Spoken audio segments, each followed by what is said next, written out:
네, 안녕하세요. 공기업 준비하시는 수험생 여러분, NCS 직업기초능력 전문 강사 신원입니다. 자, 2018년 새해에 또 성취하는 그런 해가 되시길 바라겠고요. 이번 강의는 NCS 준비하는 준비 방법, 고득점 전략, 그리고 강의에 대한 전반적인 소개를 하는 시간을 갖도록 하겠습니다. 자, 같이 한번 보실까요? 자, 저에 대한 소개를 먼저 하고 갈게요. 저는 신헌 강사고요. 자료 해석의 신, 자료 해석 꿀, 그래서 신헌이라고 애칭을 부르고 있습니다. 저는 이제 PSAT 강의에서 그 자료 해석 과목을 담당하고 있고요. 그리고 NCS 인적성 쪽에서 전반적인 강의를 하고 있는데, 특히 수리 자료 해석 파트, 그리고 NCS 같은 경우는 자원관리 문제 해결 파트까지 전반적인 강의를 하고 있습니다. 자, 관련 강좌 하나 소개해 드릴게요. 수리 자료 해석에 좀 취약하신 분이라면 수리 자료 해석 핵심 완성 강의가 위포트에 있으니까 참고하시기 바라겠습니다. 그리고 제가 운영하는 카페가 있어요. 여기 다음에서 펜 PSAT 찾으시면 되고요. 거기서 우수회원 신청하시면 좀 더 다양한 자료들을 다운받을 수 있겠습니다. 그리고 저에 대한 소개가 이제 쭉 나오는데요. 일단 위포트 NCS 그리고 대기업 인적성 강의를 하고 있고요. 그 다음에 프라임 법학원이라는 곳에서 5급 공채, 그 중에서 PSAT 자료 해석을 담당하고 있습니다. 그리고 외국어대에서 행정학과 겸임교수를 하고 있고요. 그 외에 고시닷컴에서 민간경력 피셋 강의도 하고 있고요. 그리고 주요 대학들에서 피셋 강의를 하고 있고요. EBS 피셋 강의도 했었습니다. 자, NCS에 대한 이야기로 이제 들어가 볼게요. NCS가 무엇인가? 국가직무능력표준이라고 하는데, 영어로는 이제 National Competency Standards를 줄여서 NCS라고 하죠. 자, 그러면 이거는 그 전에 이제 공기업 공사 준비하시는 분들 입장에서는 다 다른 시험을 준비한 경향이 있었어요. 그래서 그거를 국가에서 표준화시켜서 통일시켜줬다라고 생각하시면 되는데요.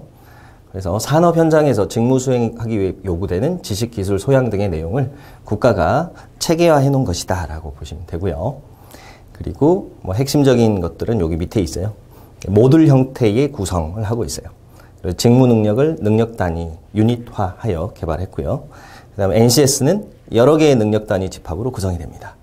그래서 이제 조금 더 구체적으로 살펴보시면, 이 직업기초능력 평가는 총 10가지 영역으로 구성이 되어 있어요.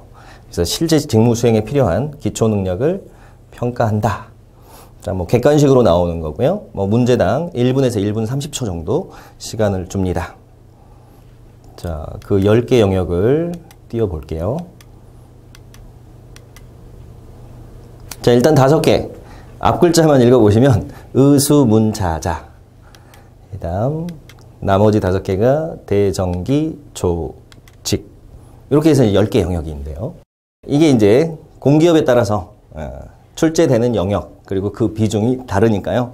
꼭 본인이 지원하시는 공기업 기관을 확인해서 어떤 것들이 나오는지 잡고 가시면 돼요. 근데 뭐 대부분은 의사소통, 수리, 문제 해결 능력, 위에 3개는 필수적으로 나온다고 보시면 되고요. 그 나머지 영역들은 기관에 따라서 들어갈 수도 있고 안 들어갈 수도 있다라고 생각하시면 되겠습니다. 자, 그리고 직업기초능력평가 외에 직무수행능력평가라는 게 있는데, 요거는 이론시험이라고 생각하시면 돼요. 그래서 전공시험의 변화 형태다라고 보시면 되겠습니다. 자, 직업기초능력의 핵심 영역을 보도록 하겠습니다. 빨간색으로 표시된 게 이제 핵심 영역인데요. 그 중에서 이제 앞에 3개, 이게 가장 중요한 필수 영역이라고 생각하시면 되고요. 의사소통 능력. 의사소통 능력은 쉽게 생각하면 이제 독해라고 생각하시면 돼요. 독해. 이게 독해인데 뭐 어휘나 문법이 들어갈 수도 있어요. 자, 그래서 우리가 쉽게 생각하면 국어 시험하고 비슷하다라고 생각하시면 되고요. 그다음 수리 능력은 수학 시험하고 비슷하다라고 생각하면 한 50% 정도 맞는 거예요. 그러니까 수리 능력에서 기본적인 응용 계산, 뭐 그다음 연산 이런 거 같은 경우는 뭐 방정식을 세운다든지 등등등 이런 건 이제 수학하고 좀 비슷하고요. 반면에 이제 자료 해석 쪽으로 가게 되면 이거는 수학 문제라기보다는 그 표 그래프를 읽고 해석하는 능력을 보는 거라고 보시면 되겠습니다. 그 다음 문제 해결 능력은요. 문제 해결 능력은 의사소통하고 수리가 결합되어서 혼합형으로 나오는 건데요. 특정한 문제 상황을 주고 이것을 해결하도록 하는, 그래서 그 해결하는 과정에서 독해 능력, 수리 능력이 들어가서 최선의 답을 찾아내는 그런 문제 유형이라고 생각하시면 돼요. 근데 문제 해결 능력에는 이제 그 전통적인 인적성형 문제가 들어가 있기도 합니다. 그래서 뭐 명제, 참거짓 같은 언어 추리 문제들이 포함되어 있기도 합니다. 그렇지만 또 기업에 따라서는 아예 NCS 특화된 문제들만 나오는 경우도 있어요. 즉 텍스트하고 표 그래프 결합시켜서 수리적인 문제 해결 방법으로 접근하는 문제들이 또 나오는 그런 기업들도 있으니까요. 그것도 확인을 해 주셔야 돼요. 자, 그 다음 자기개발 능력. 요거는 직업기초능력 평가에 들어가는 있지만 뭐 실제로 출제되는 거는 굉장히 미미하고요. 나온다 하더라도 상식적인 수준에서 나오고요. 대부분 이제 면접 과정에서 또는 인성검사에서 반영해서 들어간다고 보시면 되겠습니다. 그 다음에 자원관리 능력. 자원관리 능력은 문제 해결 능력의 좀 새로운 버전이다라고 생각하시면 되는데요. 그 소재가 조금 더 구체적으로 인적 자원이라든지 물적 자원, 뭐 그다음 예산 같은 구체적인 소재를 대상으로 낸다라는 차이가 있고요. 그다음 대인관계 능력도 마찬가지로 자기개발 능력과 마찬가지로 직업기초 능력 평가에서 객관식으로 묻기에는 좀 제한이 있겠죠. 그래서 이것도 인성검사나 면접 때 반영된다고 보시면 되겠고요. 그다음 정보기술 이쪽은 기관에 따라서 포함이 되기도 하고 포함이 되지 않기도 합니다. 그래서 뭐 정보 능력 같은 경우는 뭐 일반적인 그 컴퓨터 활용 능력 같은 문제가 나오기도 하고요. 그다음 뭐 코드 번호를 주고 그거에 대해서 적용하는 그런 문제들이 나오기도 합니다. 그다음 기술 능력 같은 경우는 이것도 뭐 수리 능력하고도 관련이 좀 되어 있는데요. 어떤 특정한 그래프 같은 걸 주고요. 뭐 거기에 포함되어 있는 규칙을 발견한다든지 함수 규칙 같은 걸 찾아내라든지 또는 뭐 도형 같은 거를 주고 도형을 변환시켰을 때 어떤 게 나오는지 뭐 그런 뭐 전개도 같은 게 들어갈 수도 있고요. 그래서 이것도 본인이 지원하는 기업을 꼭 확인하시고요. 그다음 조직이해 능력, 직업윤리 능력 이것도 미미합니다. 비중은 미미하고요. 충분히 뭐 상식적인 수준에서 풀 수 있는 것들인데요. 조직이해 능력하면 이제 대체로 스워트 분석 같은 그런 것들이 나오고요. 직업윤리 능력은 이것도 역시 뭐 인성과 관련된 부분이기 때문에 이것도 뭐 면접이나 인성검사에서 포함되는 경우가 많습니다. 자, 이 세 개 영역의 공통점이 무엇인가? 바로 자료 해석과 관련된 영역이라는 거예요. 그래서 자료 해석이 무엇이냐? 자료 해석은 말 그대로 자료를 해석하는 거니까 이 자료를 좁게 보면은 일반적으로 이제 표 그래프를 말하는 거고요. 넓게 보면은 이제 텍스트까지 포함한 뭐 수치 정보가 들어가 있는 텍스트까지 포함한 거라고 보시면 되겠습니다. 자, 그래서 표 그래프와 텍스트가 결합된 형태다라는 거죠. 그럼 차이를 보자면 일단 수리 능력은 조금 더 수리에 집중되어 있어요. 그래서 표 그래프를 읽고 계산하는 것까지가 주로 나오는 영역이고, 이제 문제 해결하고 자원 관리는 여기 이제 텍스트가 같이 결합되어서 혼합형으로 나오는 경우가 더 많습니다. 그리고 소재를 보면 문제 해결 능력은 자원 관리 능력에 비해서 더 넓어요. 그래서 문제 해결 능력이라는 것은 뭐 쉽게 생각하면 독해하고 수리가 이제 결합돼서 나오는데 어떤 특정한 상황을 줘요. 문제 상황을 주고 어떤 상황을 제시하고요. 이 상황을 해결하기 위해서 최선의 대안을 찾아라 라는 거예요. 근데 이 찾아 나가는 과정에서 필요한 능력이 기본적인 독해 능력과 함께 수리적인 능력, 즉 계산이 포함되어 있거나 표 그래프의 구조에 대해서 분석하는 능력이 요구된다는 거예요. 그러니까 문제 해결 능력은 의사소통, 수리의 혼합형이라고 보시면 되는데 그래도 수리적인 파트가 더 중요하다는 거에 포인트가 들어가겠고요. 자원관리 능력도 비슷한 맥락인데 이 상황에 대한 게 조금 더 구체적이에요.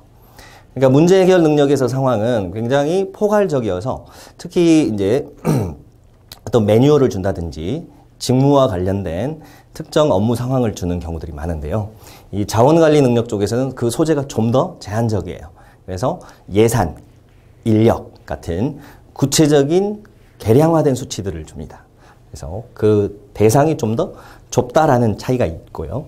근데 명확하게 이거 분리하기는 좀 쉽지는 않습니다. 자, 그래서 전체적으로 뭐 핵심 영역들은 반드시 준비해야 되고요.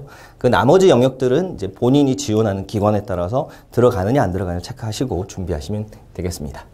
자, 이제 NCS 고득점 전략에 대해서 좀 살펴보겠습니다.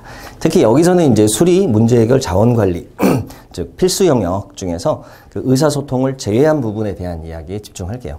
의사소통 부분에 대한 이야기는 박은경 선생님께서 전문가시니까 더 잘 설명해 주실 거라고 생각하고요. 뭐 의사소통 능력은 뭐 기본적으로 독해니까 독해의 기본 원칙들 잘 지키시면 되겠죠. 뭐 독해 하면은 주제 찾는 거 나오면 뭐 두갈식, 미갈식, 양갈식이니까 뭐 첫 단락하고 마지막 단락 위주로 읽으시고, 그 다음에 그 텍스트 중에서도 눈에 잘 들어온 정보들이 있죠. 뭐 고유명사라든지 숫자라든지 그런 것들 위주로 읽어서 해당 선지 중에 언급된 게 있으면 일단 먼저 처리하는 뭐 그런 식으로 접근하시면 될 것 같아요. 자, 그러면 이제 본격적으로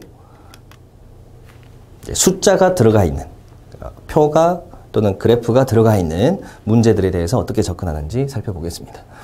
일단 뭐 속독 능력은 뭐 문제 푸는데 모든 영역에서 필요하죠. 그래서 키워드 위주로 읽어야 된다. 그래서 특히 이제 지문이 긴 경우에 제가 강의하다 보면 이제 현장 강의할 때 학생들이 애로사항이 그거예요. 본인이 뭐 계산을 그렇게 못하는 건 아닌데 지문이 길어요. 근데 표가 있고 그래프가 있어요. 근데 어디 가서 읽어야 될지 모르겠다. 그리고 그 긴 지문의 내용을 기억하고 올라가서 찾아야 되는데 올라가는 동안에 까먹는다 이거. 이 긴 지문의 내용이 뭘 물어보는 건지. 그죠? 그래서 거기서 핵심적인 키워드만 기억하고 올라가서 확인해 보셔야 되는데 그때 어떤 것들 위주로 읽으셔야 되냐면 일단 연도, 그 다음 구체적인 수치, 특히 퍼센트가 나와 있을 때, 그 다음 주어하고 수어. 특히 비교급이 나왔을 때 비교 주체하고 비교 대상하고 그 다음 거기에 대해서 수로 부분 뭐 크다 작다. 그러니까 미국이 중국보다 크다 이렇게 돼 있는데 미국 중국의 그 순서가 헷갈려가지고 반대로 처리하시는 분들이 가끔 있어요. 뭐 중국이 미국보다 크다라고 해석하신다든지 그러니까 그런 실수를 안 하셔야 되니까 그거는 좀 반드시 체크하는 습관을 들이셔야 됩니다. 예를 하나 들어볼게요. 이런 이제 지문을 만났어요. 여기서 이제 빨간색 부분이 집중해서 봐야 되는 단어들이 되겠습니다. 그래서 기간, 2010년 이후. 그 다음 주어, 중국 국적자예요. 중국 국적자. 그 다음 비중, 중국 국적자. 비중은 지속적 증가. 지속적으로 증가한다는 말은 감소나 같은 값을 보인 적이 없어야 된다는 이야기겠죠. 그래서 이걸 기억하고 표로 올라가야 되겠죠. 그래서 표에 뭐 연도가 뭐 2009년, 뭐 2010년, 2011년 뭐 이런 식으로 연도가 나와 있으면 2010년부터 읽어야 되겠고요. 그 다음 중국을 찾아서 가야 되는데 이 중국에 나와 있는 숫자가 비중인지 아니면 실제 외국인 순지를 확인해 봐야 되겠죠. 만약에 여기 자료가 퍼센트여가지고 그대로 비중이라면 이거 그냥 읽어주고 가시면 돼요. 그런데 퍼센트가 아니라 명이었어요. 단위를 보니까 명이야.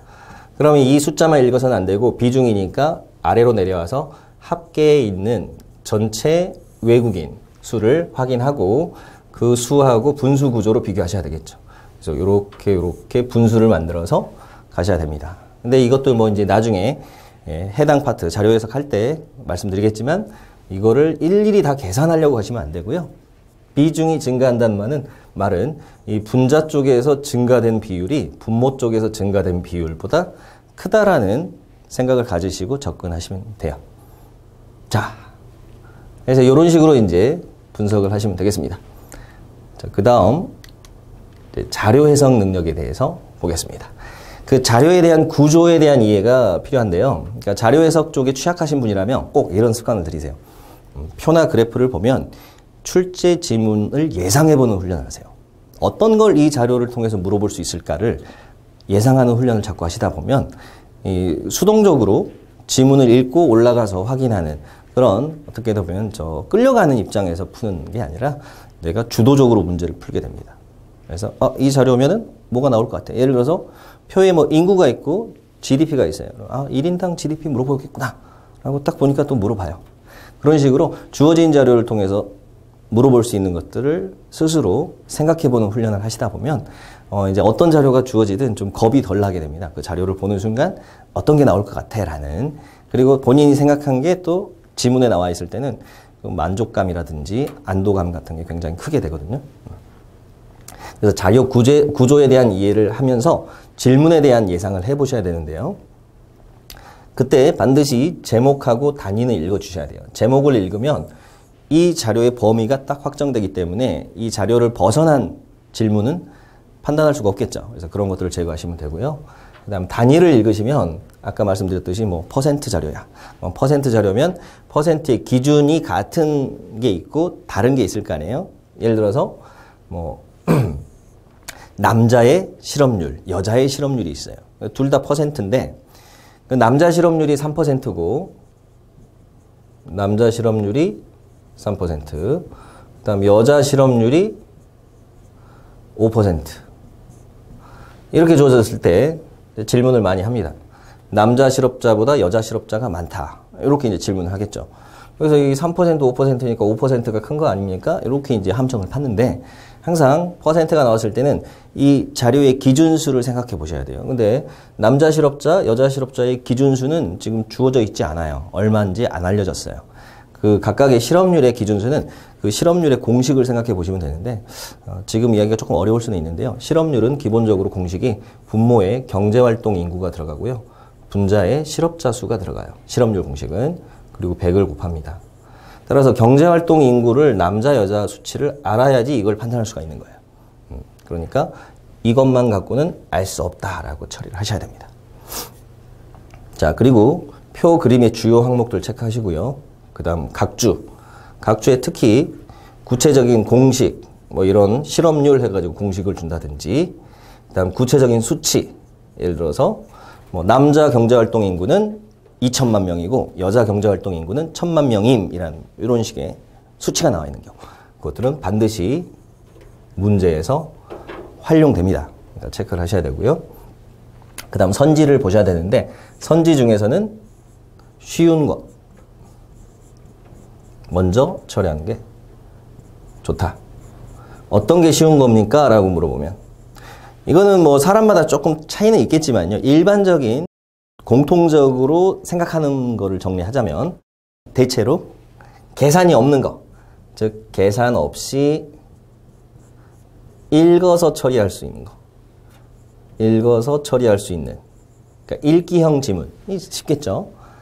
그 다음에 계산을 하더라도 간단한 거, 뭐 두 개의 합이라든지 차이라든지 또는 특정 기간의 비율 또는 증가율 같은 간단한 계산으로 나온 것들은 푸시면 되고요. 이제 풀지 말아야 되는 거, 이제 스킵해야 되는 거는 복잡한 계산 단계가 2단계 이상이 되는 거, 분수를 계산해서 다시 그 분수의 증가율을 계산해야 되는 경우, 이런 것들은 좀 어려운 계산이 되겠죠. 예를 들어서 인구가 있고 GDP가 있어요. 그러고 나서 질문이 중국의 1인당 GDP는 뭐 2000년에 비해서 2015년에 30% 이상 증가하였다. 이런 질문을 받았어요. 그러면 1인당 GDP라는 게 인구분의 GDP라는 분수로 계산을 해줘야 됩니다. 그 계산된 결과들에 다시 증가율을 계산해야 돼요. 그러니까 물론 그것도 빨리 푸는 테크닉들이 있는데 그거는 이제 구체적으로 이론 강의 때 말씀드리고요. 어쨌든 심리적으로 부담스러운 건 사실이에요. 그래서 복잡한 계산은 피해가는 게 좋다. 그래서 이 정도의 원칙을 세워두시고 문제를 푸시면 되겠습니다. 자, 그리고 지문을 처리하는 순서인데요. 일단 지문을 읽은 다음에 자료에 가서 어느 위치에 있는지를 찾으셔야 돼요. 그래서 locating, 그러니까 표 그래프의 제목하고 주요 항목을 읽고 나서 지문을 읽어야 되겠죠. 그러니까 이게 마음이 급할수록 그냥 지문 먼저 보고 그 다음에 표 그래프 막 찾으려고 하시는데요. 그러면 어디 가서 찾아야 될 때 또 헤매게 돼요. 그러니까 처음부터 제목을 정확하게 읽고 항목 이름 읽어놓고 뭐 구체적인 그 표 안에 있는 숫자까지는 읽을 필요는 없지만 그 전체적인 윤곽은 잡아놓고 그 다음 지문을 읽는 거예요. 그리고 나서 빨리 해당 위치를 찾아야 되겠죠. 그리고 나서 수치를 읽어요. 읽고 그 다음에 이제 판단. 그냥 판단이 되는 경우도 있고 계산 지문이라면 계산을 한 다음에 판단을 해야 되는 경우도 있겠죠. 그래서 이 일련의 과정이 쉬운 지문이라면 10초 내에 끝내셔야 되고요. 조금 어려운 지문이라면 20초 내지 30초. 가급적이면 20초에서 끊어가야 된다라고 생각하시면 돼요. 그래서 이런 일련의 과정이 한 10초, 짧으면 10초, 길면 20초 정도 안에서 끝낼 수 있도록 연습을 하셔야 되겠습니다. 그래서 나는 뭐 굳이 막 열심히 문제를 안 풀려고 하는데 그냥 자동적으로 지문 읽고 표로 가서 확인하는, 그리고 간단히 옆에 계산까지 들어가는 이 일련의 과정이 아주 자연스럽게 흘러갈 수 있도록 훈련을 해 주셔야 돼요. 네. 자, 그 다음 능력으로 가보겠습니다. 이제 계산 능력. 자, 계산 능력은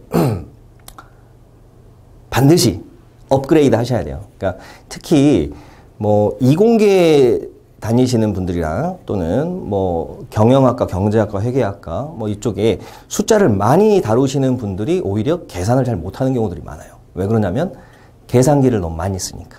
계산기에 의존하다 보니까 내가 손으로 또는 눈으로 계산하는 게 이제 퇴화돼 버려. 안 하다 보니까. 그죠? 그래서 지금부터라도 이쪽 문제들을 푸실 때는 계산기를 쓰지 않는 습관을 들이셔야 되고요. 계산기는 쓸 수 없어요. 여러분 시험장에 갖고 갈 수가 없어요. 그러니까 평소에 목산, 눈으로 푸는 거, 그 다음 필산, 손으로 푸는 거에 익숙해지셔야 되겠습니다. 자, 그래서 계산은 꾸준히 하시면 이것도 단순 어떤 영어 단어 암기하는 거랑 비슷해요. 처음에는 막 되게 힘들어. 근데 하다 보면 나중에는 내가 그냥 가만히 쉬고 있는데도 손이 그냥 척척척 해서 계산이 되거든요. 그래서 꾸준히 하셔야 되고요. 그 꾸준히 한 거를 베이스로 깔아놓고, 그래서 계산은 열심히 잘하는 건 깔아놓고 그럼에도 불구하고 최소화하는 방법으로 가셔야 됩니다. 근데 최소화하는 방법을 못 찾을 때는 어쩔 수 없어요. 계산해봐야 돼요. 그렇지만 최소화할 수 있으면 최소화하고 가야 돼요. 그러니까 쓸데없는 계산은 안 하셔야 돼요. 그러니까 숫자가 6자리 숫자가 있어요. 그 다음에 항목을 4개를 더하래요. 그랬더니 그 값이 얼마 이상이다. 이런 지문이 있어요.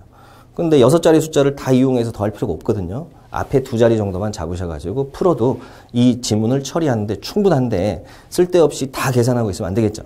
그래서 계산은 최소화시켜야 된다. 특히 이제 분수 비교라든지 곱셈 비교하는 경우가 많이 등장하는데 이 경우에 직접 분수를 다 계산해 놓고 또 곱셈을 다 계산해 놓고 비교하시면 안 되고요. 이 빠른 방법들이 있으니까 그 테크닉을 익히셔가지고 계산 안 하고도 판단할 수 있는, 이따가 제가 이제 곱셈 비교 같은 경우는 한번 보여드릴게요. 계산을 안 하고 풀 수 있는 게 어떤 건지. 제가 그 똑같은 문제를 현강에서 학생들한테 풀어보라고 했더니 몇몇 학생들은 정말 그 많은 곱셈을 하고 있더라고요. 그 필기를 많이 하고 계산하고 있어요. 근데 그럴 필요가 없는 것들까지 계산하고 있으면 안 된다는 거죠. 자, 그리고 필요한 계산은 정확하게 해야 된다. 그러니까 너무 요령을 부리시면 안 돼요. 일단 최소화시키는 방법을 찾아보려고 생각하시고요. 이게 생각이 안 나 또는 안 보여. 그러면 더 고민하지 마시고 바로 다음 단계로 계산해 보셔야 돼요.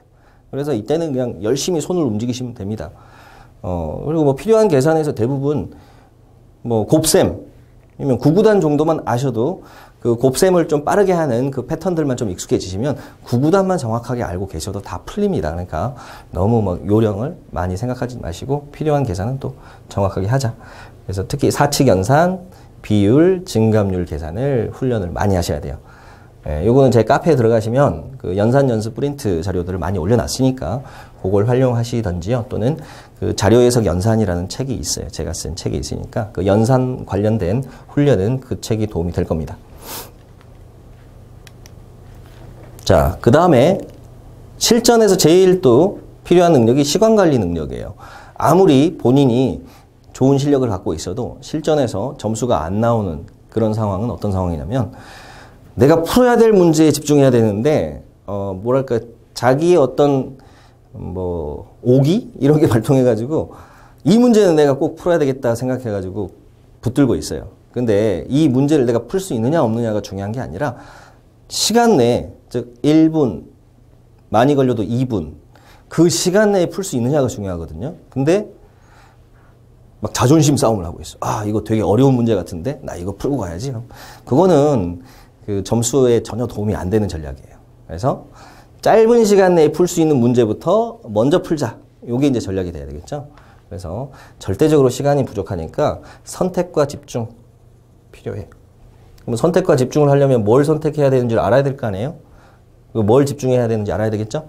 그러려면 이제 지피지기가 필요하다. 뭐 여기서 말하는 지피지기는 GP, 이 시험 문제가 어떤 게 나오는지 알아야 될 거 아니에요. 시험 문제에 유형 분석이 되어 있어야 되겠죠? 그래야 내가 어떤 문제 풀어야 될지를 이제 결정을 할 수 있으니까. 그 다음에 본인에 대한 분석이 돼야 되겠죠. 직위. 내 능력을 알아야 돼요. 내 능력치를 알아야 되겠죠. 내가 지금 현재 잘하는 영역, 못하는 영역. 그 영역 내에서도 세분화시켰을 때 잘 푸는 영역, 못 푸는 영역. 이것들을 다 알고 있어야 되는 거예요. 그래서 이 강의를 통해서 제일 먼저 생각하실 거는 지피지기예요. 이 문제가 어떤 것들이 나오는지 정확하게 판단하고 그 다음에 나의 능력과 비교했을 때 어떤 문제를 내가 잘 푸는 문제이고 그러면 이제 못 푸는 문제는 계속 못 푸는 문제로 두면 안 되겠죠. 그래서 남은 기간 동안 열심히 준비하셔가지고 못 푸는 영역의 문제들도 풀 수 있는 영역으로 바꾸는 노력을 계속 하셔야 돼요. 그런데 그게 최종 시험 한 2주 전까지 했는데도 잘 안 되는 애들이 있을 거예요. 안 되는 시간이 여전히 많이 걸리거나 정답률이 낮게 나오는 영역들이 있을 텐데 그런 것들은 이제 블랙리스트를 만드셔야 되겠죠. 그래서 시험장에 갔을 때는 그런 문제들은 일단 건너뛰고 가자라는 전략을 세우셔야 되겠습니다. 그래서 전략, 풀어야 될 거, 풀지 말아야 될 거에 대한 전략을 세우는 게 중요하다.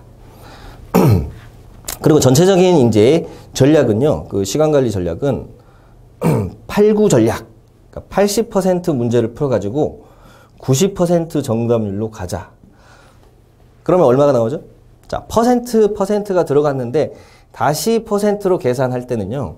이거를 두 개를 다 소수로 바꿔가지고 0.8 곱하기 0.9 해가지고 0.7이 만들어서 다시 100을 곱해서 퍼센트로 환산하신 분들이 있어요. 분명 지금 듣고 계신 분들도 그렇게 하신 분들이 있을 텐데 그렇게 하지 마시고 이 퍼센트 둘 중에 하나만 소수로 바꾸시면 돼요. 그래서 뭐 앞에를 0.8로 만드시든 뒤에를 0.9로 만드시든 그대로 두시고 한쪽은 알맹이는 그대로 놓는 거예요. 즉 80에다가 0.9를 곱하면 되겠죠. 따라서 72. 또는 이제 센스가 있는 분이라면 00 떼버리고 앞에 숫자만 곱하면 되겠구나 잡을 수도 있겠죠. 자, 그러면 이제 정답률이 72%가 나올 거 아니에요? 여기에서 이제 안 푼 문제, 나머지 20% 안 푼 문제 중에서 이제 본인의 정답률이 높다면 가장 안 나온 번호로. 근데 그때도 이제 1번은 조금 위험해요. 1번을 제외한 가장 안 나온 번호로 그냥 쫙 찍어주는 게 정답률을 높이는 방법이에요. 막 이것저것 찍으시면, 물론 이제 문제에 따라서 한 2개 정도로 선지를 압축해 놨다면 그 안에서 찍어야 되겠지만 아예 건들지 않았다는 문제라면 그냥 가장 안 나온 번호로 자신을 믿고 그냥 쭉 찍으시는 게 낫고요. 그랬을 때 나머지 20% 중에서 뭐 5지 선다면 4점, 4지 선다면 5점이 올라가겠죠. 확률적으로 찍었을 때. 그러면 점수가 76에서 77 정도의 기대 점수가 나오겠죠. 찍은 것까지 포함하면. 자, 그랬을 때 합격한다 라는 전략을 세우시면 돼요. 자, 그래서 요 정도. 그러니까 결국 중요한 거는 모든 문제를 다 푸는 게 중요한 건 아니고 내가 푼 문제에서 정답률을 얼마나 높게 갖고 가는가. 물론 한 80% 이상은 풀어야 되겠죠. 그리고 정답률은 90% 이상으로 가주면 좋겠다. 그래서 요 정도를 어떤 가이드로 잡으시고 연습을 하시면 되겠습니다. 자, 피셋과 유사해지는 NCS라는 타이틀인데요. 최근 트렌드가 NCS 문제들이 피셋 문제의 경향을 많이 따라가고 있어요. 그래서 그 트렌드를 좀 확인할 수 있는 자료인데요. 일단 그 주요 공기업들의 출제 현황을 보시면요. 자, 코레일 같은 경우는 그 출제 영역이 의사소통, 수리, 문제 해결. 근데 하반기에 정보 능력이 추가됐고요. 그다음 건강보험공단은 의사소통, 수리, 문제 해결. 한전 같은 경우는 의사소통, 수리, 문제 해결 공통 3영역에 2개가 직렬별로 들어갑니다. 자원관리, 정보기술, 조직이해 중에서. 그 다음에 한수원 같은 경우는 의사소통, 수리, 문제 해결, 자원관리 공통 4개 영역에 직렬별로 조직이해 기술 정보 중에서 1개 영역이 들어갑니다. 그러니까 아까 우리 봤던 핵심 영역 3개, 필수 3개는 다 들어가 있고요. 그 다음 자원관리가 여기에도 들어가 있죠. 자, 그런데 자원관리 문제가 실은 여기 문제 해결에 포함돼서 출제되기도 해요. 그러니까 영역을 딱 명확하게 분류하기가 좀 쉽지 않아요. 자원관리 문제는 문제 해결에 포함돼서 나오기도 한다라고 생각하시면 됩니다. 그래서 본 교재에 푸실 때도 가장 집중해서 풀 게 의사소통, 수리, 문제 해결, 자원관리 이 4개 영역은 반드시 집중해서 해 주셔야 되겠습니다. 자, 그리고 특징을 보시면요. 피셋형 문제, 그 코레일에서 기존 인적성 문제가 이제 섞여서 나왔고요. 건보 같은 경우는 거의 피셋형 문제 위주로 나온다고 보시면 돼요. 그래서 긴 지문에 자료 해석, 그다음 단순 수리는 이제 거의 안 나오는 그런 패턴이고요. 그다음 한정 같은 경우에도 NCS 기본에 충실하지만 자료 해석의 그 비중이 높아진 스타일이고요. 그래서 표 차트, 긴 지문이 출제되는 그 비중이 높아지고 있습니다. 자, 그리고 한수원도 피셋형 문제의 비중이 증가하고 있다. 그래서 자료 해석 문제 해결 이쪽의 비중이 높아지고 있습니다.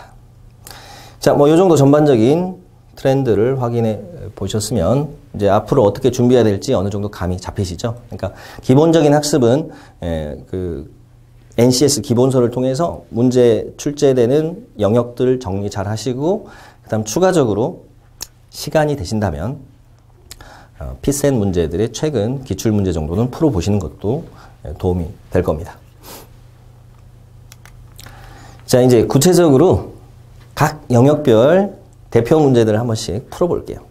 이게 단순히 이게 좀 한 문제 푸는 게 중요한 건 아니고요. 문제에 대한 접근법, 그리고 앞으로 어떤 부분들을 내가 학습해야 되는가, 어떤 가이드를 잡는 게 더 중요하다고 생각하시고요. 이 문제 내가 못 풀었는데, 틀렸는데, 이렇게 실망하실 필요가 없습니다. 오히려 못 푸는 문제가 있다는 거를 좀 즐겁게 받아들이세요. 그러니까 내가 공부를 해서 맞추면 되겠다라고. 오히려 확장성이 더 있는 걸, 본인이 지금 더 늘릴 수 있는 거예요, 실력을. 자, 이 문제를 한번 같이 보겠습니다. 수리 능력에서 응용 계산 문제인데요. 기본적인 문제 유형이죠. 농도에 대한 문제예요, 농도. 자, 농도에 대한 문제니까 농도에 대한 식을 하나 띄워놓고 갈게요. 자, 농도는 보통 이제 소금물 아니면 설탕물 나오겠죠. 이제 소금물 가지고 식을 썼어요. 소금물의 양이 분모, 소금 양이 분자고요. 그 다음 퍼센트로 계산할 때는 다 100을 곱합니다. 그래서 100을 곱해서 계산한다. 자, 그러면 이 문제에 대한 정석적인 접근을 해봅시다. 12% 소금물 300g이 있고요. 거기에다가 3%의 소금물 몇 g을 넣어가지고 결과를 8%로 농도를 맞춰야 된대요. 자, 그러면 선생님 식을 어떻게 세워야 될까요? 자, 소금 양에 대한 식을 세워야 되겠죠. 소금 양. 그죠? 얘하고 얘하고 소금 양을 합치면 결국 여기에 있는 소금 양하고 같을 거 아니에요. 그죠? 그래서 소금 양에 대한 식을 세워봅시다. 자, 12% 소금물 300g에 들어있는 소금 양은 소금물 300g. 이 소금 양은 소금물의 양이 넘어가서 농도에 곱해지고 이 곱하기 100이 넘어가서 농도를 나누기 100 해주시면 되겠죠. 자, 그런데 어차피 우리가 등식을 세울 거예요. 등식. 그러면 나누기 100 하는 과정 이거는 뭐 할 필요가 없겠죠. 양쪽에 똑같이 안 하면 되니까. 자, 무슨 소리인지 한번 식으로 세워볼게요. 자, 300g이 있는데 300 거기에 12%의 소금 농도니까 12%가 소금이란 이야기예요. 자, 이거 더하기 그 다음 3%인데 몇 g인지 몰라. 그러니까 xg이라고 할게요. xg에 3%를 즉 3%가 소금이니까 이렇게 해주면 이 두 개를 합산한 300 플러스 x의 8%에 해당하는 소금량하고 같다는 이야기가 돼요. 자, 그래서 이 퍼센트를 다시 나누기 100 해가지고 소수로 바꾼다든지 0.12, 0.03, 0.08 또는 100분의 12, 100분의 3, 100분의 8 이렇게 놓을 필요가 없다는 이야기예요. 그냥 이 상태에서 그냥 지워버리시는 게, 그러니까 처음부터 이건 안 쓰고 가는 게 좋은 전략이 되겠습니다. 처음부터 쓰지 마시고요.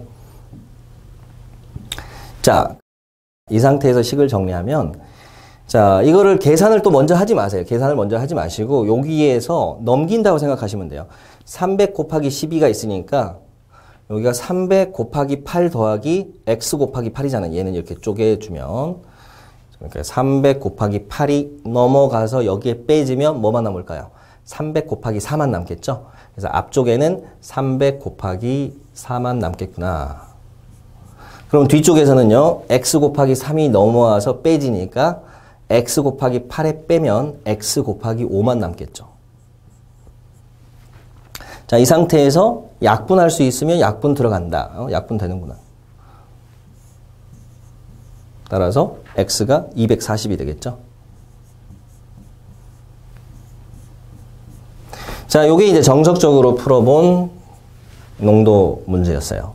그래서 소금량에 대한 식을 세워라. 요게 이제 정석인데요. 제가 좀 빠른 방법 하나 더 알려드리겠습니다. 자, 가중평균을 이용하면 굉장히 쉽게 풀 수 있는데요. 이렇게 생각해 보세요. 자, 농도가 다른 두 개의 소금물을 섞었어요. 근데 똑같은 양으로 섞었다면 농도가 섞였을 때 가운데서 만나겠죠. 그렇지 않을까요? 자, 여기를 보세요. 12%. 그 다음 3%. 자, 똑같은 양으로 섞었다면 12하고 3의 산술평균 한가운데서 만나면 두 개를 더해서 2로 나눠보세요. 그럼 7.5가 되겠죠. 7.5가 농도가 돼야 될 텐데 왜 8%가 될까 생각해 보는 거예요. 이게 이제 가중평균의 기본 논리예요. 자, 그러면 여기 아래 그림을 한번 보세요. 자, 가중평균의 무게중심은, 즉 가중평균 값은 자, 돌의 무게하고 거리가 반비례하는 위치에 놓이게 됩니다. 이거 이해하시겠어요? 잘 이해가 안 되시면 시소를 생각해보세요. 시소. 내가 시소를 타는데 시소의 중심이에요.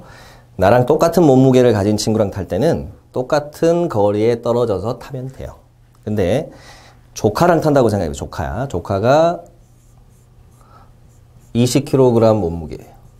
초등학생. 근데 나는 몸무게가 60kg입니다. 근데 만약에 내가 여기 앉아. 여기 쓱 그냥 털썩 앉았다. 그럼 어떻게 되죠?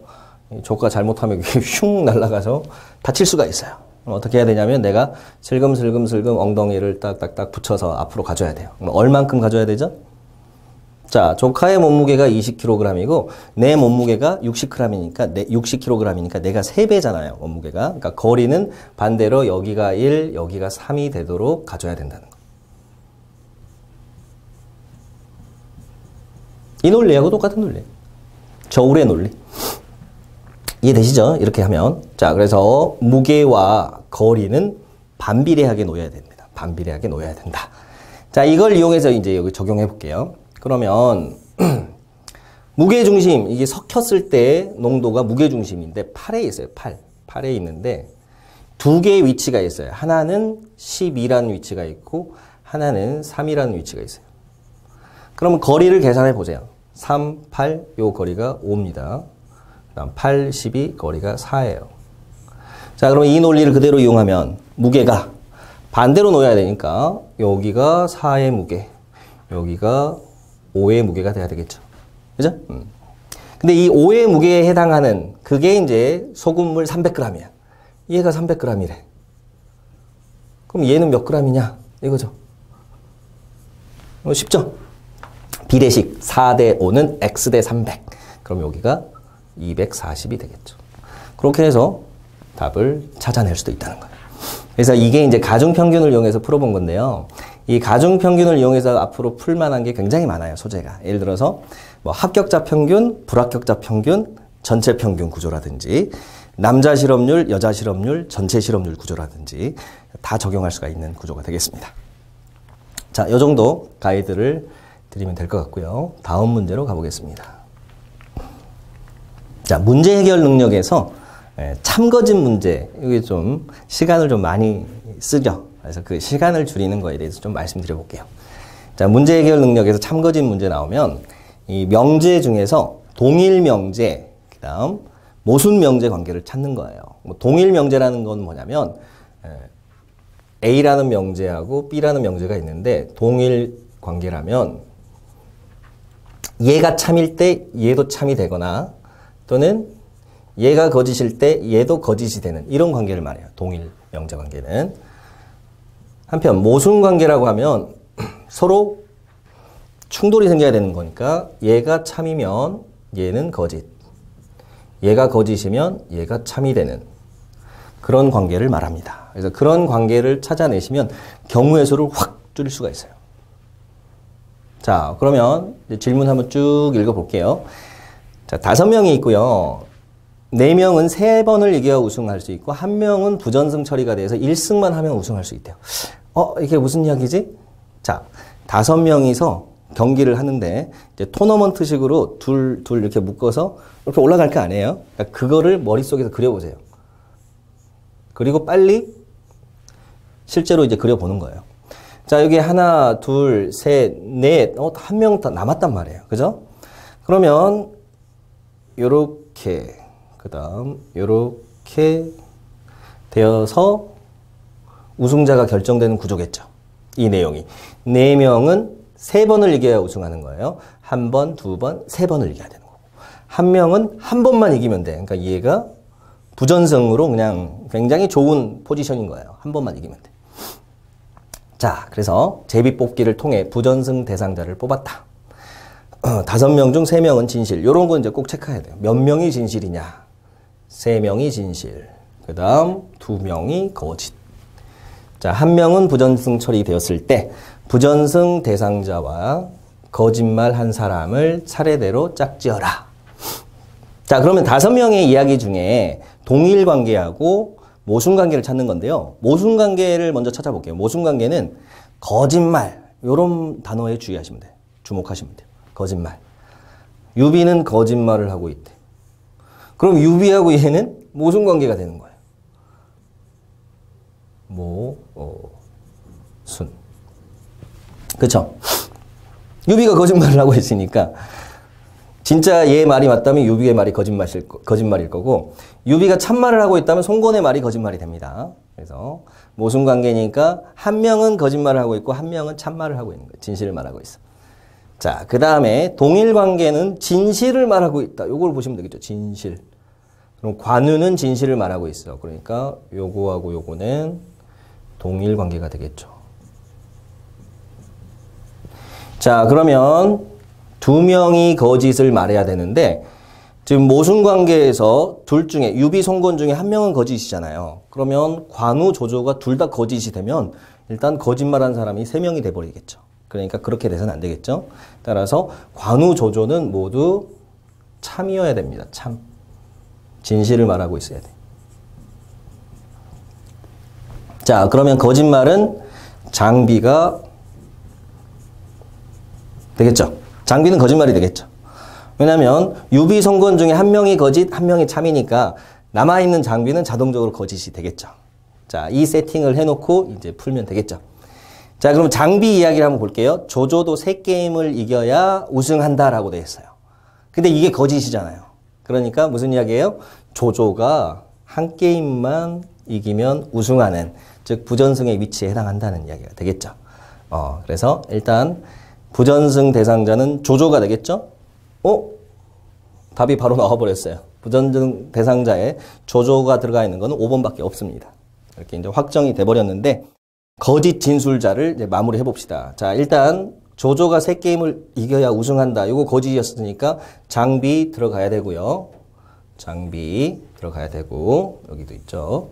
장비 들어가고, 그 다음, 자, 유비 이야기를 한번 보세요. 손건이 부전승 대상자다. 지금 조조로 확정됐잖아요. 이걸 이용해서 여기가 조조라고 확정했기 때문에 다시 일로 가면은 손건이 부전승 대상자가 아니니까 이 말이 거짓이 되겠죠. 그래서 유비도 거짓. 그래서 둘 다 들어가 있는 5번이 답이 되겠습니다. 자, 다시 한번 포인트를 정리해드리면 참거짓 문제 나오면 동일관계, 모순관계의 명제를 찾고요. 그 다음 몇 명이 진실이고 거짓인가 그걸 꼭 체크를 하셔야 됩니다. 그래서 그것들을 가지고 풀어가시면 경우의 수를 확 줄여서 풀 수가 있겠습니다. 자, 이제 다른 문제를 보겠습니다. 자, 자원관리 능력의 문제를 하나 볼게요. 자원관리 능력. 자원관리에서 자원은 뭐다? 우리가 업무상 다루는 자원이니까요. 주로 이제 돈, 예산과 관련된 거. 그 다음에 인력, 사람과 관련된 거. 몇 명을 보내야 되는가. 그 다음에 그것들이 결합돼서 나오는 경우도 있어요. 그 다음에 이제 꼭 돈이 아니더라도 물적 자원, 그러니까 원재료 같은 거, 뭐 그런 것들을 어떻게 공급해야 되는가, 뭐 그런 것들이 소재로 나옵니다. 그 다음 뭐 경로 문제도 나오기도 해요. 뭐 직원 5명이 최소 경로로 뭐 5개 지사를 방문했을 때 지출하는 유류비는 최소한 얼마인가, 뭐 이런 식으로 응용해서 나오기도 합니다. 자, 그러면 이 문제는요, 조금 논리는 간단합니다. 그냥 그림을 보고 여기서 최소 일수를 찾으라는 거예요. 자, 공정하고 그 순서 관계를 나타내는 것이다. 그러면 일단 공정 시간을, 자, 표하고 그림하고 따로따로 보게 되면 왔다 갔다 하다가 실수할 수가 있겠죠. 그러니까 이 시간이 아깝다고 생각하지 마시고 그냥 기입을 하세요. 표에 있는 정보를 그림으로 기입을 합니다. 자, A는 2니까 여기다 쓰고요. B는 3, C는 2, D는 4, 그 다음 E는 3, F는 4, H는 7, I가 2, G가 6 이렇게 돼 있죠. 자, 그러고 나서 최소 일수라고 했네. 오케이. 그럼 가장 빨리 갈 수 있는 길을 찾아야 되는구나. 자, 가장 빠른 길을 보니까 자, 2, 3, 6, 2 이렇게 가면 되지 않을까? 그러면 15네? 그럼 답이 1번이구나. 이렇게 이제 가면 망하는 거예요. 이렇게 가면 망해요. 왜 망하냐면 이 문제의 포인트를 제가 적어드릴게요. 이런 문제를 우리가 이제 퍼트 문제라고 하는데요. 퍼트라는 단어가 좀 생소할 수도 있을 거예요. 근데 요거는 이제 프로그램 이밸류에이션 앤드 리뷰 테크닉, 그래서 프로그램 평가 검토 기법이라는 말을 압축한 말인데요. 쉽게 생각하면 그냥 일정 그림표라고, 일정 그림이라고 생각하면 돼요. 일정 그림인데 이거를 그리는 목적은 뭐냐면 각 작업들의 선후 관계를 한눈에 볼 수 있도록 그려놓은 거예요. 그럼 왜 이걸 그릴까요? 자, 우리가 일반적으로 그 작업 일정표 중에 간트 차트라는 걸 쓰는 경우가 있어요. 그래서 어떤 작업은 며칠부터 며칠까지 하고, 뭐 A 작업, B 작업, C 작업이 있으면 요게 이제 날짜를 적겠죠. 날짜 1일, 2일, 3일, 4일, 5일, 뭐 6일 날짜 달력처럼 적습니다. 그래서 A는 뭐 1일부터 3일까지 하는 거고, B는 2일부터 4일까지 하는 거고, 뭐 C는 5일부터 6일까지 하는 거, 뭐 이런 식으로 이제 그래프를 그리는 거, 이걸 간트 차트라고 합니다. 간트 차트. 근데 이 간트 차트는 단점이 있어요. 단점이 뭐냐면 어떤 작업을 끝냈을 때 그 작업을 이어서 어떤 작업을 진행해야 되는지 이것만 갖고는 알 수가 없어요. 그냥 각각의 작업이 언제부터 언제까지 해야 된다라는 것만 알 수 있는 거예요. 그래서 이렇게 그림을 그려놓으면, 즉 한눈에 전체적인 흐름을 알 수가 있는 그림이 되겠죠. 그래서 그런 그림을 이제 퍼트라고 합니다. 자, 뭐 그 정도 배경 이야기 하고요. 그럼 이제 제일 중요한 건 이거예요. 최소 일정을 물어봤을 때 가장 긴 경로를 찾아야 돼요. 왜 그럴까? 아까 풀었던 요렇게 가는 거는 무슨 문제일 때 푸는 거예요? 그냥 A 도시에서 I 도시로 갈 때 최소 거리는 이라고 물어보면 이렇게 푸는 거 맞아. 요 길만 가면 끝나니까. 그죠? 다른 길을 갈 필요 없잖아. 우리 빠른 길 찾기 문제에서는 다른 길을 갈 필요가 없어. 그런데 이 문제는 뭐냐면 이것만 끝난다고 해서 이 프로젝트가 끝나는 게 아니에요. 이 공정이 끝나는 게 아니에요. 다른 것도 다 끝나야 돼. 다른 것도 다 끝나는 거야 되니까 어떻게 논리를 써야 되냐면 가장 긴 경로의 일이 끝나는 동안 나머지 짧은 경로들은 일을 끝낼 수가 있겠죠. 그죠? 그래서 가장 긴 경로의 시간의 합이 결국 최소 시간이 되는 거예요. 그래서 가장 긴 경로를 이제 찾아보자. 그러면 요렇게 가보자. 그럼 2, 4, 4, 6, 2. 따라서 18일이 답이 되겠습니다. 이해되셨어요? 네, 가장 긴 경로를 찾아야 된다. 이거를 뭐 이해하기 쉽게 하나의 간단한 예를 들어볼게요. 여러분 뭐 이게 공정이라고 하니까 굉장히 거창해서 어려운 것 같지만 그냥 라면을 끓이는 프로젝트라고 생각합시다. 라면 프로젝트. 친구가 우리 집에 놀러 왔어. 라면을 먹고 싶대. 그럼 이 논리로는 일단 각 공정과 그 공정 시간을 먼저 결정하고 그 다음에 작업 순서를 결정해야 되거든요. 그래서 첫 번째 이제 공정이 물을 끓이는 거야. 물을 올려서 끓이는 거 3분 잡자. 그 다음에 두 번째 공정은 이제 라면을 삶아야 되는 거예요. 라면 삶는 거는 4분 잡을게요. 그 다음에 상을 차리는 거, 이거 한 3분. 근데 친구가 조금 입맛이 좀 까다로운 놈이야. 그래가지고, 뭐, 계란도 넣고 파도 넣으래. 그래. 오케이. 계란파, 개파. 이것도 3분 잡자. 자, 그 다음에는 이제 뭘 생각해야 되냐면요. 선행활동, 후행활동 여부를 따져봐야 되니까. 어떤 작업은 앞에 제약 없이 바로 시작할 수 있는 게 있고, 어떤 작업은 어떤 작업이 끝난 후에야 시작할 수 있는 작업들이 있거든요. 그래서 그 관계를 따져보면, 이 물은 그냥 올리면 돼요. 그 다음 계란파도 그냥 준비하면 되는데, 라면은 물이 끓은 다음에 진행해야 되고요. 상 차리는 거는 라면까지 된 다음에 또 계란파까지 된 다음에 진행을 해야 돼요. 제가 그냥 화살표에 일단 간단하게 표시해 봤어요. 그럼 이걸 일정도로 그려볼게요. 일단 물 3, 그 다음 라면 4, 그 다음 상 차리는 거 3, 그 다음 계란파 3 이렇게 됩니다. 자, 이 그림을 제가 출제를 이제 해볼게요. 놓고. 자, 라면을 먹는데 필요한 최소 시간은 이렇게 물어볼게요. 그럼 아까 이 문제 틀렸던 분은 이렇게 풀겠죠. 계란파와 상, 요 라인 3, 3 해서 6분입니다. 라고 대답하겠죠. 그렇죠? 근데 그렇게 되면 라면은 못 먹어요. 계란파만 먹을 수 있어. 라면을 먹자고 만든 프로젝트인데 라면을 못 먹는 경우가 생기는 거죠. 그래서 가장 긴 경로인 3, 4, 3, 즉 10분이 소요됩니다. 라고 말해야 돼요. 그 시간 동안 계란파를 끝낼 수 있으니까. 그래서 이 논리를 이제 기억하고 있으면 이런 문제 나왔을 때 이제 틀리지 않겠죠. 자, 이해되셨겠고요. 그 다음 이제 곱셈을 직접 하지 않고 푸는 문제를 하나 볼게요. 자, 이 문제는 수리 능력 문제인데요. 발전소의 열 효율이라는 그래프가 있어요. 그랬더니 각 주에 숫자가 나오면 중요하다고 그랬죠. 숫자를 보니까 발전단 효율 90%, 송전단 효율 90%. 그럼 어떻게 하라고 그랬죠? 아까 앞자리 것끼리 곱하든지 뒤에가 00이니까 또는 한쪽만 소수로 바꿔서 계산하라고 그랬죠. 즉 81%가 나온다. 뭘로 한 거예요? 연산은 곱셈을 한 거죠. 곱셈. 아, 두 개를 곱해가지고 판단하는구나. 열 효율이라는 건. 전체 열 효율이라는 것은. 자, 이걸 잡아 놓으시고요. 가장 좋은 걸 찾아보자. 일단 5개가 있는데요. 5개를 다 계산하려고 하시면 안 되고요. 일단 탈락시킬 걸 탈락시킵시다. 기력은 바로 탈락되죠. 자, 까만에 덜 까만에 비교해 보시면 오른쪽에가 각각 크니까 얘는 탈락되고요. 내연력도 복합 화력보다 각각 작은 수로 구성되어 있으니까 탈락이 돼요.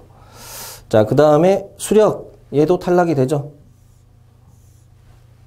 복합 화력하고 비교했을 때 아래쪽의 위치는 같지만 위쪽의 위치를 보면 아래에 있으니까 탈락이 돼요. 그럼 남는 게 이제 복합 화력하고 원자력이다. 자, 2단계에서 이제 숫자를 읽어갖고 이제 계산 들어가시는 분이 아마 대부분이실 텐데요. 자, 저는 그냥 눈으로 풀게요. 자, 요 점에서 요 점까지 몇 칸 올라갔어요?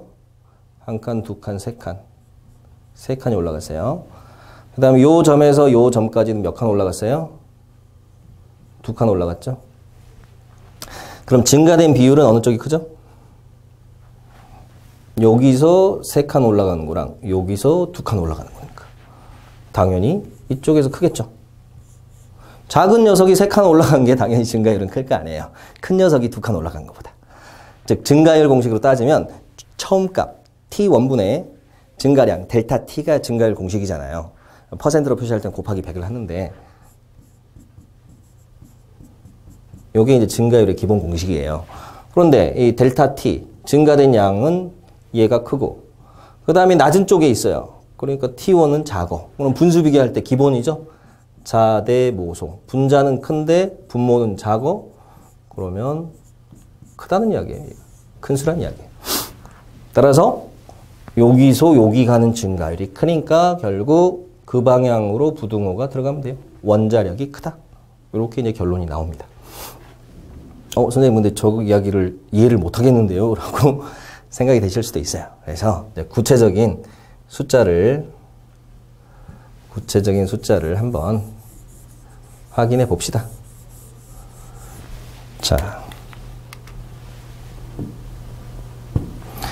자, 저는 방금 시각을 활용해서 풀었는데요. 좀 불안하다 싶은 구체적인 수치를 보세요. 자, 구체적인 수치를 쓰면요. 요렇게 이제 얘가 복합화력, 그 다음 얘가 원자력이에요.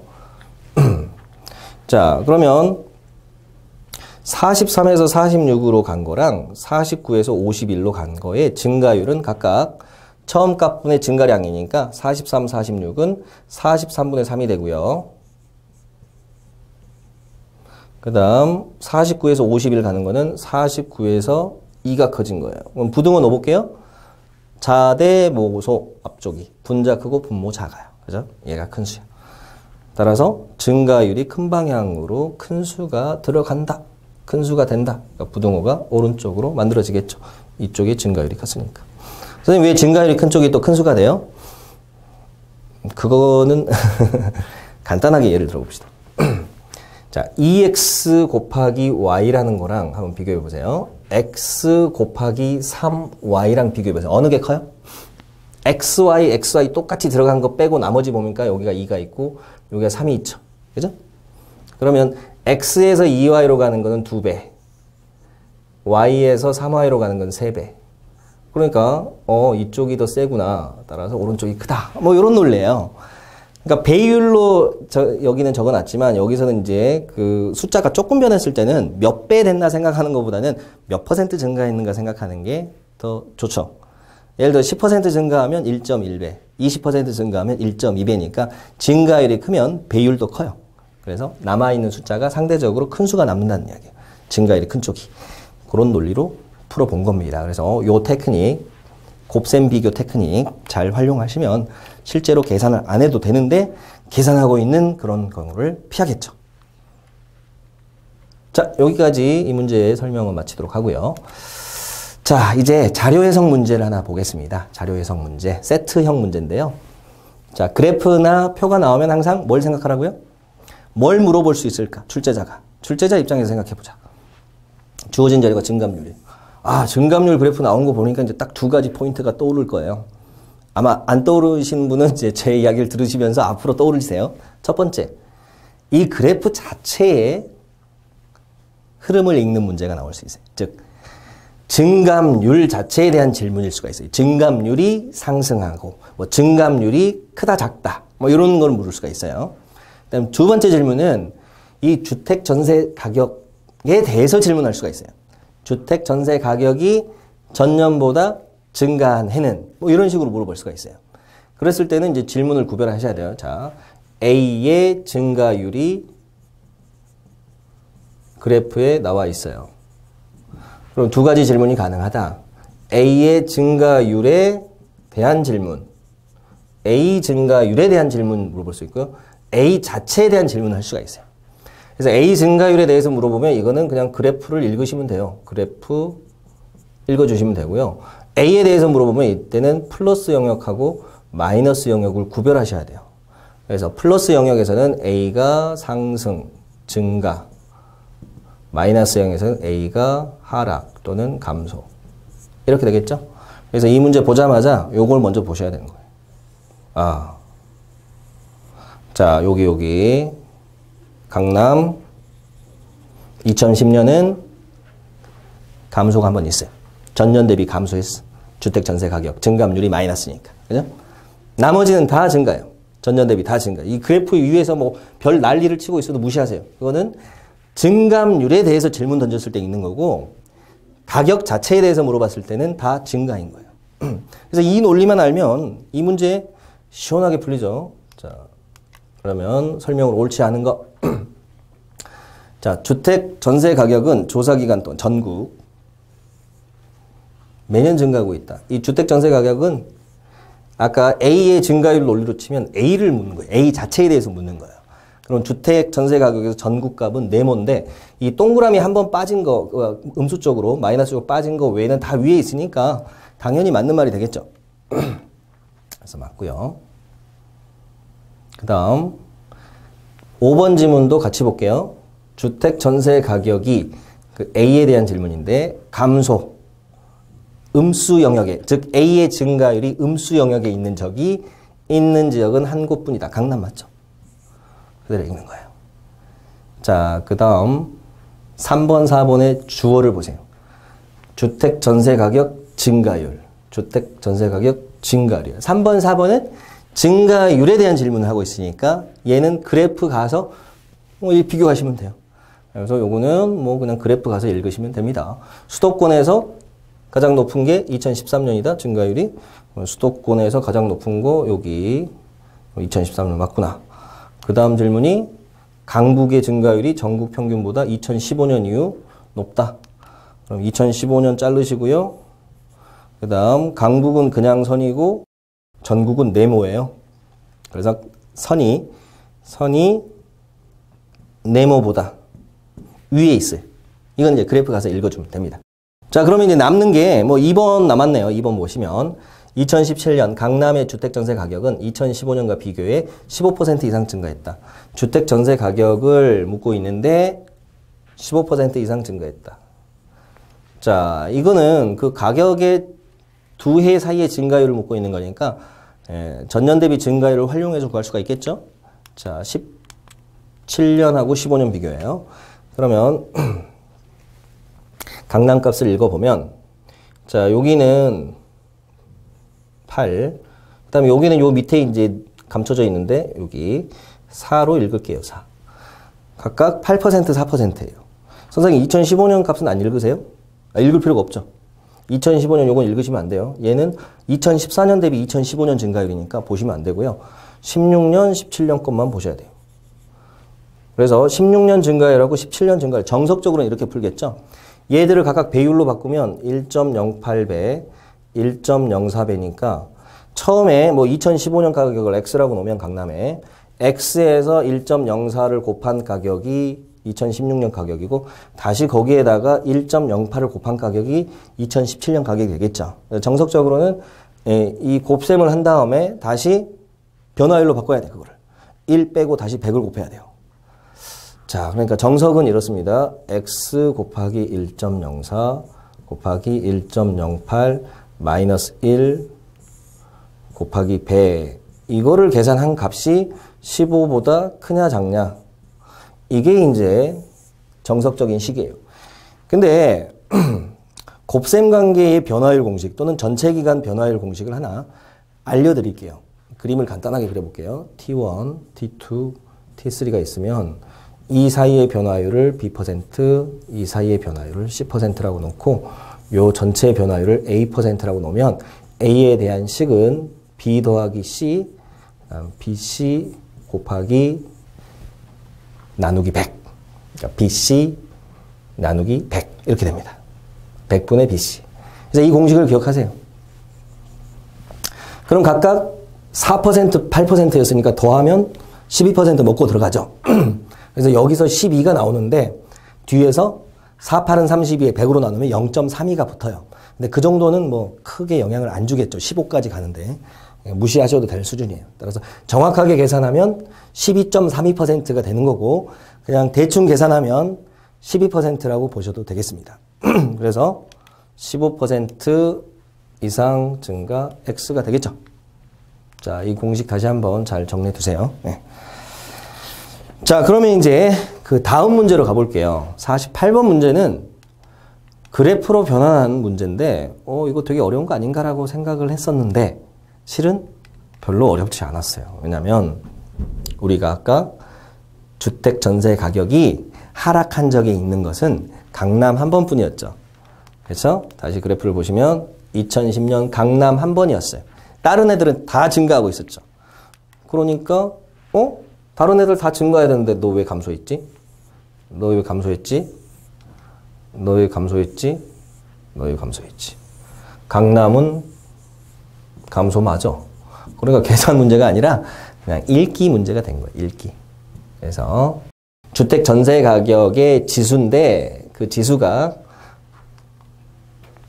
2012년 특정한 연도를 기준으로 해서 만든 거니까 그 해당 지역 내에서 지수하고 가격은 비례 관계가 성립하겠죠.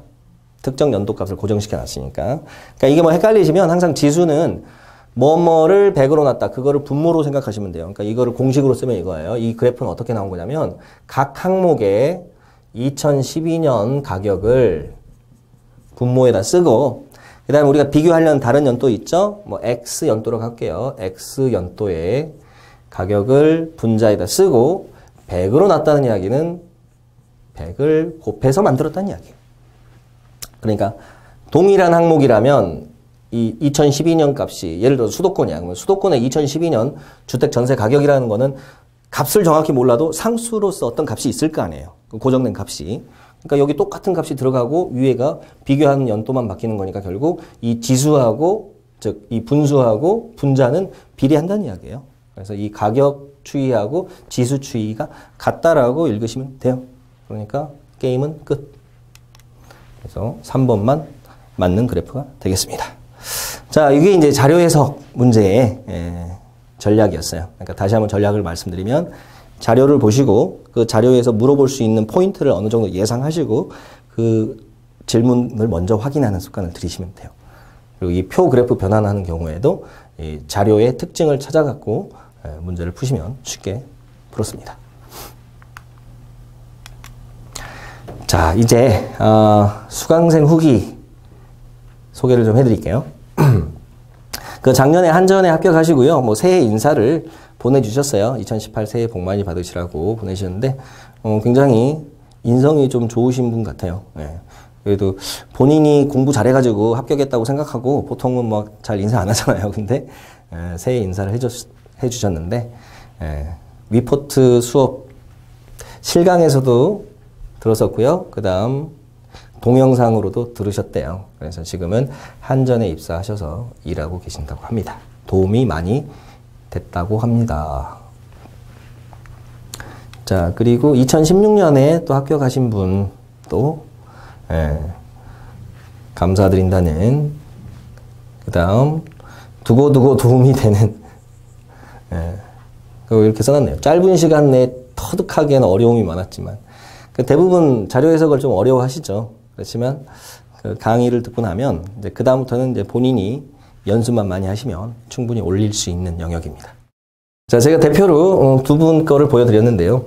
뭐 합격하신 분들의 합격 수기는 또 이외에도 굉장히 많습니다. 그래서 여러분들도 합격하시면 저한테 감사의 간단한 내용이라도 짧은 좋으니까 한번 보내주시면 좋겠어요. 지금까지 이제 영역별 대표 문제들을 풀어보면서 어떻게 대비해야 되는가 살펴보았습니다. 근데 지금 제시된 문제 외에도 다양한 문제들이 출제되니까요. 그 모든 문제를 다 짧은 시간 내에 다룰 수가 없어서 일부만 보여드린 거고요. 실제 강의에서는 각 유형별로 전략 그리고 필수적으로 알고 있어야 되는 공식들, 이론들을 정리해 드릴 겁니다. 그래서 강의를 통해서 더 많은 문제들도 풀어보시고 이론도 정리하시면 좋을 것 같습니다. 자, 본 강의에 대한 간단한 소개를 하도록 할게요. 저 혼자 강의하는 강의는 아니고요. 박은경 선생님과 함께 공동 진행하는데요. 박은경 선생님께서는 그 PSAT 언어 논리에서 굉장히 유명하신 선생님이시고요. 독해 전문가십니다. 그래서 서로의 전문 분야에 맞춰서 강의를 진행할 거예요. 자, 수학에 약하신 분들도요. 너무 걱정하지 마시고 수업을 따라올 수 있는 강의가 되도록 제가 준비를 했고요. 그렇게 진행할 겁니다. 물론 모든 분들이 100% 다 이해되기는 좀 쉽지는 않은 면이 있습니다. 왜냐하면 그렇게 하다 보면 너무 기초적인 것만 많은 시간을 투자해야 되기 때문에 어느 정도 수준이 있는 분들 입장에서는 그 시간들이 굉장히 아깝다고 생각이 들 수도 있기 때문에 제가 가급적이면 이제 뭐 그 중간 정도 수준에 있는 분들이 이해하는데 충분한 수준을 기준으로 잡고 또 필요에 따라서 조금 더 쉽게 설명해서 이해 못하시는 분들을 최소화할 수 있도록 강의를 진행을 하겠습니다. 자, 박은경 선생님께서는 굉장히 그 핵심을 잘 짚어주실 거예요. 그래서 독해에 대한 두려움을 없애는데 큰 도움이 되실 거라고 생각합니다. 자, 강의 진도에 대해서 간단히 말씀드릴게요. 영역별로 쭉 이렇게 돼 있는데 박은경 선생님께서 담당하는 영역만 표시해 드리면 나머지는 제가 담당하니까 구별하기 쉬우실 것 같아요.